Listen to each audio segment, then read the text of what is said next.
Today, Sarah and I will be talking about a subject that many families find difficult, but it is incredibly important, and that is planning for the future when you have a vulnerable dependent. In particular, we will be focusing on how best to provide for your dependents on your death through your will. Yes, so when we talk about a vulnerable dependent, that could be a child or adult who has a disability, additional needs, neurodevelopmental conditions like autism or ADHD, or a mental health condition, even something like an addiction. What they all have in common is a level of vulnerability that can make future planning feel daunting. When you're supporting a vulnerable dependent, there can be a lot of uncertainty around the future. You might ask yourself, who will understand their care needs when you're no longer here? Who will advocate for them and make decisions in their best interest?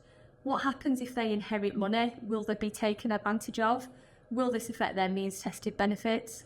These are all common concerns. You may have put so much time and effort into securing the right care and support for your dependent and are therefore keen to ensure that that continues when you're not around. Even families without vulnerable dependents face challenges with succession planning, but when you do have a vulnerable dependent, it's not just about passing on wealth.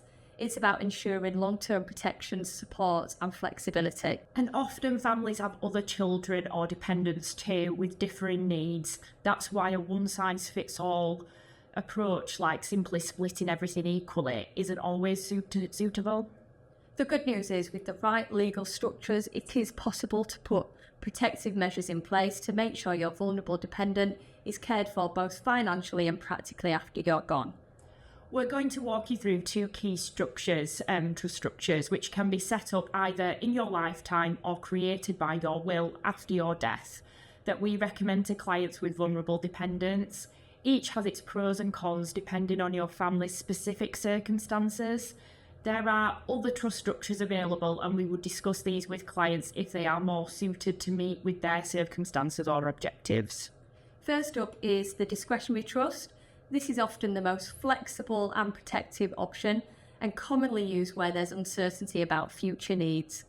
With a discretionary trust, your assets are managed by trustees, people you choose who can distribute money to beneficiaries based on their needs at that time.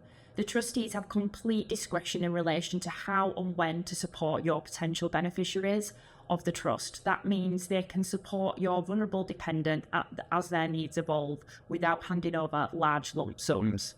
What then sits alongside the trust is a confidential letter of wishes to your trustees.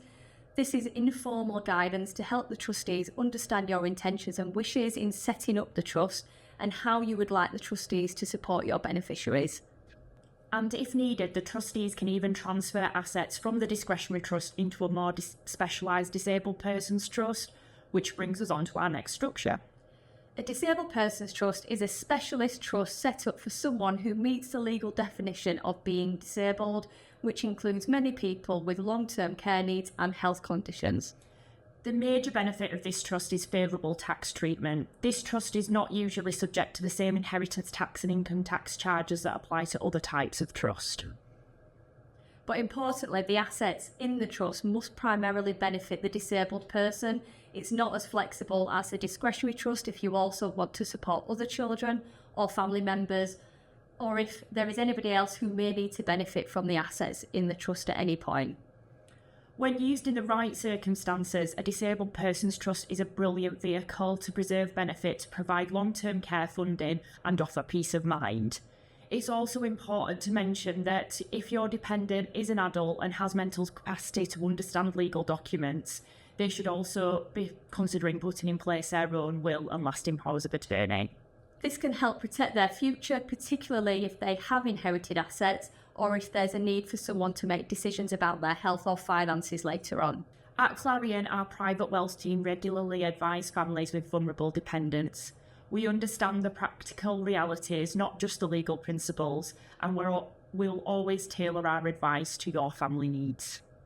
Whether you're a professional supporting a family or a parent or carer watching this, please do let us know if you have any questions or require any assistance. Thank you.